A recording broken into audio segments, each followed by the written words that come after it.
broken roads in San Francisco and stolen highway funds and the corruption of the band of progressive liars who run the city and the state, it's nothing. It's chicken feed compared to her. Many donors to Clinton Foundation met with her at state. This is a big article in today's Associated Press. More than half the crooks outside the government who met with Hillary the liar Clinton while she was Secretary of Hate gave money, either personally or through companies or groups, to the Clinton Crime Foundation. Even the AP is saying it's an extraordinary proportion, indicating her possible ethics challenges if elected president. Now, you've got to understand what this means. It means that she ran this government while she was Secretary of State as a private piggy bank for her family foundation. If you did that, if you set up a foundation that was tax exempt, and you were a public official and was steering people to give money to your private foundation for favors as a public official, you would be in prison. Not if and or but. You'd be in prison on any level. Local, state, national, you'd be in prison. Now, why could this Doe girl get away with this?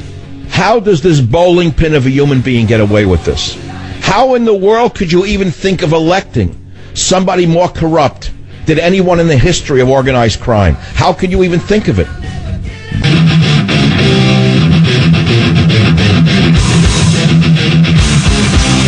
Warning. The Savage Nation contains adult language, adult content, psychological nudity. Listener discretion is advised.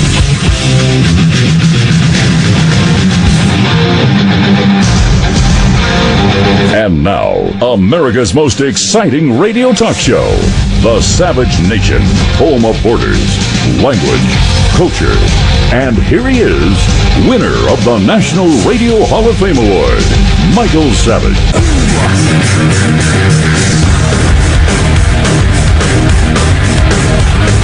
It is The Savage Nation. I just got a note that we had a technical outage for 3 minutes on my show in the last hour. Apparently it came at the end of my brilliant monologue in segment 1. I think that's when I was talking about the corruption in San Francisco. And for some weird reason, we had a technical outage. Now, I call it a satellite failure, but I have suspicions about such things. I was talking about where have the hundreds of billions in highway funds gone? Why are the roads broken leading up to the Golden Gate Bridge? I talked about a subway to nowhere. And there was a satellite failure for 3 minutes on my show. Now, there's some very powerful individuals in the San Francisco area. They dress beautifully, immaculate suits, perfect ties, shirts without stains, perfect shaves and perfect manicures. And they are the cleanest of American citizens. Then, of course, toward the end of the hour, we talked about Hillary Clinton's corruption in a story that made even I couldn't believe what I was reading. I really could not believe it. I couldn't believe the story. I've never seen such corruption as this. And it's so bad that the Associated Press is even saying they never saw anything like it in their own way. For them to publish it is beyond belief corruption. Anyone else would go to jail. Many donors to Clinton Foundation met with her at state. I don't know whether we had a technical failure at that point either. But if you didn't hear it, you'll hear it again right now. More than half the people outside the government who met with Hillary the corrupt Clinton while she was Secretary of Hate gave money, either personally or through companies or groups, to the Clinton Foundation. Then they say, it's an extraordinary proportion indicating her possible, and they emphasize possible ethics challenges if elected president. Now we go to the bottom of this article, and we see what all the good progs have to say. For example, here's Norman L. Eisen, great man, President Barack Obama's top ethics counsel. Just a sterling human being. A great man. Later worked for Clinton as ambassador to the Czech Republic. I wonder what he was doing in the Czech Republic that he had to be there so badly. Anyway, Norman Eisen, a top ethics counsel. This guy was so wonderful that Obama got away with virtually anything he wanted. So here's what Eisen has to say, quote, if Secretary Clinton puts the right people in, and she's tough about it and has the right procedures in place, and sends a message consistent with a strong commitment to ethics, it can be done, said Norman L. Eisen. Eisen, now a governance studies fellow at the ultra left-wing Brookings Institution said that at a minimum, Clinton should retain the Obama administration's current ethics commitments and oversight. You hear this? Now here's another one. Richard Painter, forget ethics advisors. I love ethics advisors. There's a famous ethics advisor that said you should euthanize the handicapped. Remember him? Ethics advisors. Usually the most unethical people on earth become ethics advisors. Ask Daniel Abraham, whose name also was included in emails released by the State Department as part of another lawsuit, is a Clinton fundraising bundler. A bundler. Imagine if you said your father was a doctor, lawyer, accountant, plumber. My father was a bundler. A bundler. It's a new job category, a bundler, who was listed in Clinton's planners for 8 meetings with her at various times. A billionaire behind the Slim Fast diet and founder of the Center for Middle East Peace, Abraham told the AP last year his talks with Clinton concerned Mideast issues. Really? Muhammad Yunus, a Bangladeshi economist, also met with Clinton 3 times and talked with her by phone during a period when Bangladeshi government authorities investigated Muhammad Yunus's oversight of a non-profit bank and ultimately pressured him to resign from the bank's board.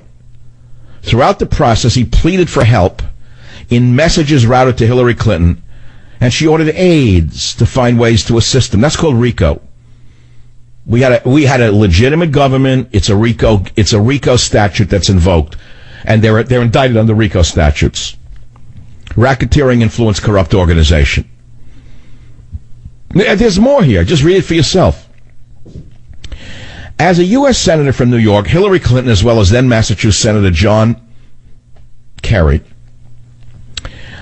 and 2 other senators in 2007 sponsored a bill to award a congressional gold medal to Yunus. He got one, but not until 2010, a year after Obama awarded him a Presidential Medal of Freedom. You hear this? A guy like this gets a Medal of Freedom? Who else do you think gets it? Someone who deserves it? All right, you get the picture. Read it for yourself. You don't care. Here's the problem with a story like this. You don't care.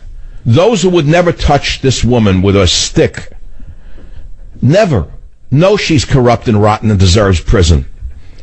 And those of you who are progs don't care what is found out about her. You will vote for her anyway because you have no ethics and no morals and no moral compass.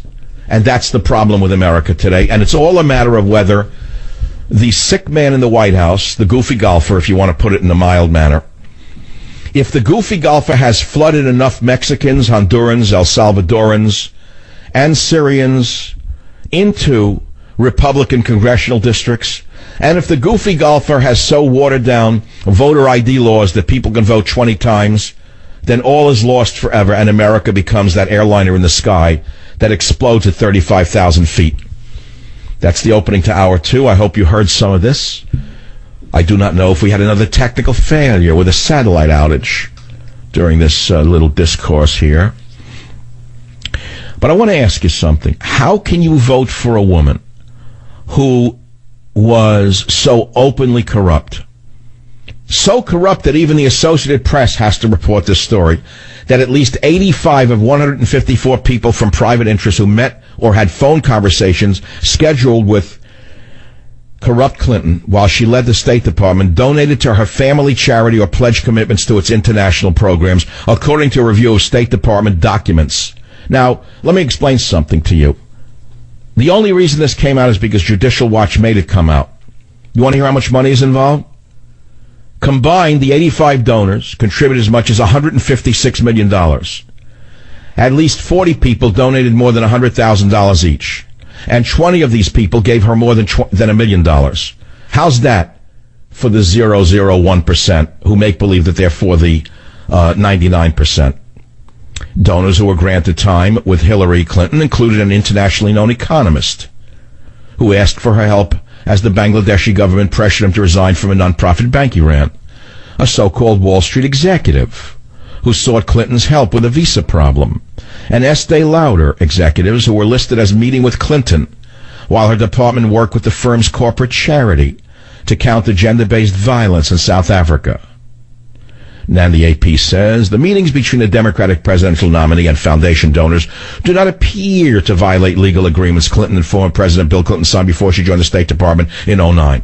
They don't appear to violate legal agreements, but the frequency of the overlaps shows the intermingling of access and donations and fuels perceptions that giving the foundation money was a price of admission for FaceTime with Clinton. Okay, you get the picture. And all we hear about is Trump. I mean, this is corruption, naked in your face. Naked corruption on a level you would expect in a third world nation. And what do we read the same day we read this? That Trump brings in a schmuck from the RNC to advise him. A schmendrick. RNC throws lifeline to Trump campaign. According to the Washington Times, Sean Spicer, the chief strategist and communications director for the RNC, will work 3 or 4 days a week at Trump Tower to help the campaign shape its message. And I asked myself, in blue marking pen, what? The man who advised Romney is now advising Trump? Wimpification does not work, I wrote. Wait, it gets even better. Also working for the Trump campaign is former Republican Rep. Michelle Bachmann, who was advising Trump on foreign policy, and I wrote, remember her? So I say to myself, who is advising Trump to bring in Michelle Bachmann and Sean Spicer? Something is wrong up there in that tower. Now let's go to the callers on the Savage Nation, 855-407-282. Any topic is fair game. Any one of them. All the way back to the porn issue. All the way back to who stole the highway money in San Francisco. All the way back. So I left my heart in San Francisco now becoming a literal song because of the spate of crimes being directed at tourists. It's lucky they get away with their heart inside their chests with the wild immigrants running around with knives in their hands. Okay, my friends, that's the opening to Chapter 2 of today's show. I don't think you want to talk about Hillary's lies because you know she's a liar and you know she's a thief. You know she's a crook. So there's no grist. It's like in the news business years ago, they said like, dog bites man is not a story. Hillary Clinton corrupt. That's not a story. That's like dog bites man. You know she's a rotten, corrupt scoundrel. So that's not a story. If you read a story finding out that through secret emails it was discovered that Hillary Clinton was helping crippled children in Africa with money from her own pocket, or that Bill Clinton, instead of molesting young girls, was actually helping them, that would be man bites dog. That would be a story. So there's really no story in the fact that they're a corrupt family. So you say, well, okay, is Trump pure as the driven snow? I doubt it. So it's a question of who is less corrupt. It's a question of which group you want running the country. One that is so corrupt that it would make a third world dictator blanch with embarrassment that you can get away with this in the United States of America, which allegedly has a media when it doesn't. When you have Joseph Goebbels Blitzer, when you have Joseph Goebbels Tapper, when you have Joseph Goebbels Stephanopoulos sitting in these powerful chairs of disinformation, how in the world can you say you have a free press in this country? I ask myself over and over again. As I walk around and ponder the broken streets of San Francisco, the garbage in the streets, the overflowing sewers, the filthy bums, if I tell you that this is an example of a nation and a city melting down in front of our eyes as a direct result of Prague politics, I would not be deceiving you. Join the Savage Nation. Call now, 855-400-SAVAGE, 855-400-7282. Savage. The Savage Nation is sponsored by Swiss America, the only company I trust with my financial future. Call 800-289-2646 or SwissAmerica.com. Listen to me. This story that broke today by the Associated Press, which is a very liberal organization, majority of foundation donors got special access to Hillary, is so revolutionary in its, you know the word I'm looking for? I don't even have it. I'm in the word business. It's like I'm looking at pornography. This woman is such a naked crook, and she's flaunting her crookedness and saying, go touch me if you dare. How in the world can a nation survive a scoundrel like this? If we lived in a fair nation, she would either resign out of embarrassment, meaning Her own party would tell her she has to step down because the entire Democrat machine is touched by this scandal. That means every senator is as rotten as she is. Every senator with a D next to their name is doing the same exact thing. They're looking up, there's a saying, a fish rots from the head down, and they're saying, if she can get away with it, so can I. So you want to visit me, Senator X? Give money to my husband's foundation. You want a special favor? Give money to my daughter's foundation. Majority of foundation donors got special access to Hillary. You read the story, you can't believe this. At least 85 of 154 people from private interests who met or had phone conversations scheduled with Hillary, blah, blah, blah, pledged commitments to its international programs. Combined, the 85 donors gave as much as $156 million.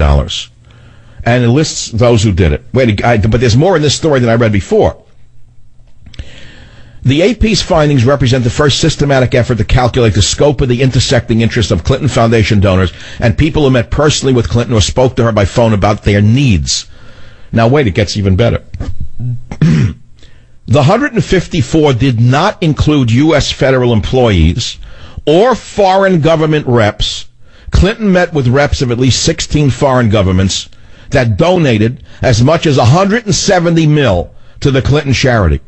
But they were not included in AP's calculations because meetings like this would presumably have been part of her diplomatic duties. Do you hear anything like this? Now, I got to ask you something. On Monday, Bill Clinton, the husband, says in a statement that if his wife wins, he would step down from the foundation's board and stop all fundraising for it. Really? You mean after you got caught robbing the Treasury blind or whatever you were doing? After you got caught running a pay-for-play scheme that would make Boss Tweed look like a piker? Well, we won't do it again if she becomes president. No, you won't have to do it if she becomes president. You just take the money and transfer the account right into your own. What do you need to do it that way for? You do it the old-fashioned way. Just transfer the money right from the U.S. Treasury into your foundation. That's all. What do you need to do it this way for? This is cumbersome. How can anyone listening to this show vote for this woman? I don't understand it.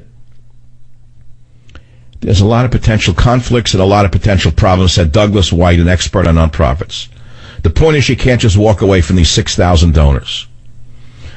I could ask you a question because I don't have a question. I have only answers. There's only one answer to this. She is as corrupt and as rotten as any third world dictator.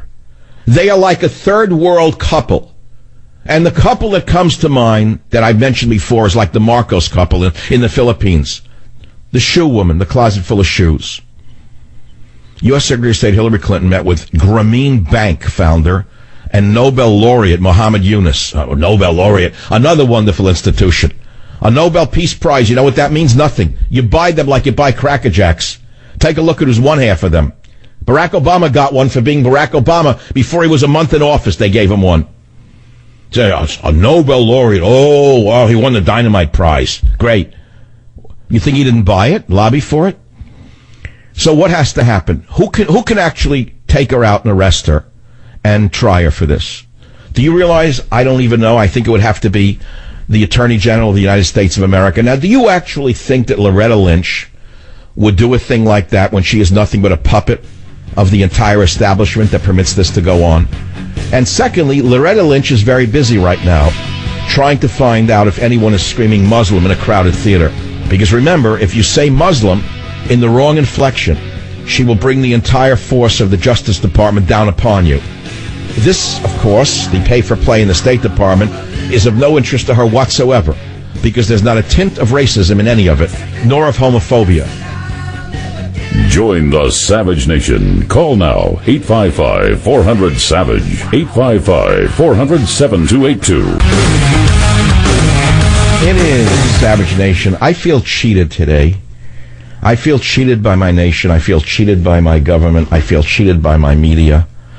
I feel so cheated right now that I don't know who to turn to. We have no government. We have what the equivalent of government anarchy functioning right now. They're functioning on their own as if they are a wholly owned enterprise meant simply to fleece the public. They're not doing the people's business at all. They're simply robbing the public blind. And that's true in San Francisco. It's true in Washington, D.C. When you hear what the Clinton Foundation has gotten away with, and there are no ramifications, meaning, oh, yeah, well, we won't do it when she becomes president. Don't worry. We're going to disconnect from the foundation. Well, if they're going to disconnect from such activities, if she should, God forbid, become president, that means something was wrong in her doing it while Secretary of State, and there should be punishment for it. For example, if you take out 6 library books, and they're due at the end of September, and you don't return them, you'd pay a penalty, wouldn't you, for those missing library books? You would. You'd pay a big fine. In some cities, police come to your house for missing library books. Did you know that? Or let's say you say, well, that's one example. But if there are missing hundreds of millions of dollars that crossed any boundary of civility, that's not a crime? So why does she get away with it? How does she get away with it? Why? Because we have been cheated of a government. We've been cheated of a media. We've been cheated of justice.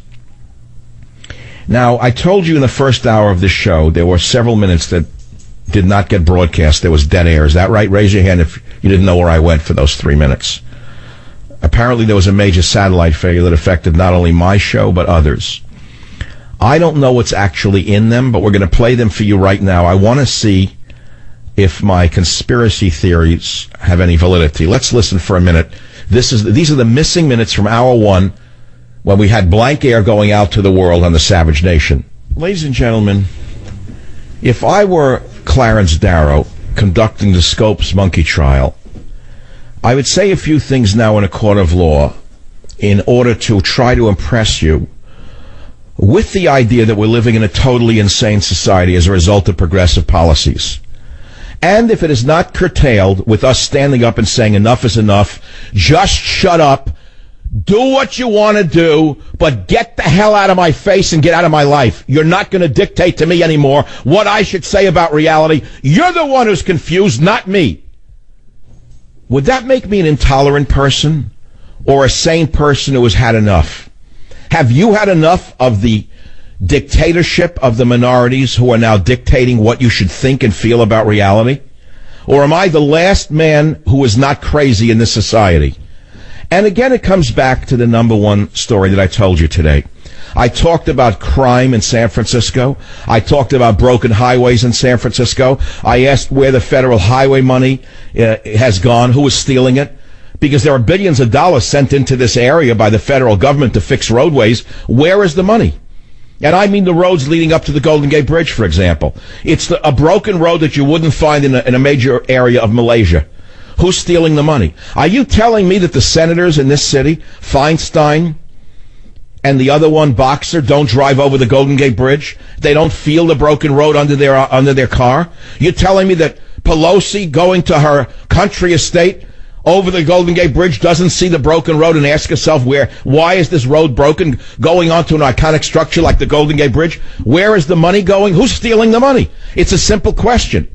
If we had a U.S. attorney like Rudolph Giuliani in this area, or even a U.S. attorney of the type they are lucky to have in New York like Pete Brahara, pardon me for mispronouncing his name, I can guarantee you that there are politicians who would be in orange jumpsuits. Now that's the beginning of my show. If that's not good enough for you, I have nothing. So that's why we had a power outage. Very powerful people don't like to hear these things. They don't want you to know any of this. They want you to think that roads are broken because there's not enough money to fix them. They want you to think that people are being robbed at gunpoint in San Francisco. Well, they're not actually being robbed. Although they're being pistol whipped, robbed, beaten, shot, and killed in some cases, it's not really happening. Because if you say that, you're a disloyal San Franciscan, and you're not helping the economy at all by bringing in people from around the nation and the world in order to enjoy this beautiful city and get robbed or whatever. I love this city, but I cannot stand what the Progs have done and are doing to it. I went here to the city last night for dinner. I couldn't believe the filth in the streets of North Beach. I am talking about garbage in the gutter. I am talking about sewers that were clogged. The water couldn't even go down. I am talking about broken roadways from a subway to nowhere. Remember the big dig in Boston? The boondoggle for the construction companies and the politicians, the corrupt politicians in Boston, that reached such a proportion of thievery that it became a story in all of the newspapers of Boston and New York Didn't reach out west, of course. People out here are not interested in such things. We have a subway to nowhere being dug underneath the ground. No one even knows where it's coming from, where it's going. Billions of dollars in federal money. Where does the money go? Well, so you see the Clinton fraud. You see the street fraud. And then here on a local level, you see stories like this. Albuquerque elementary teachers told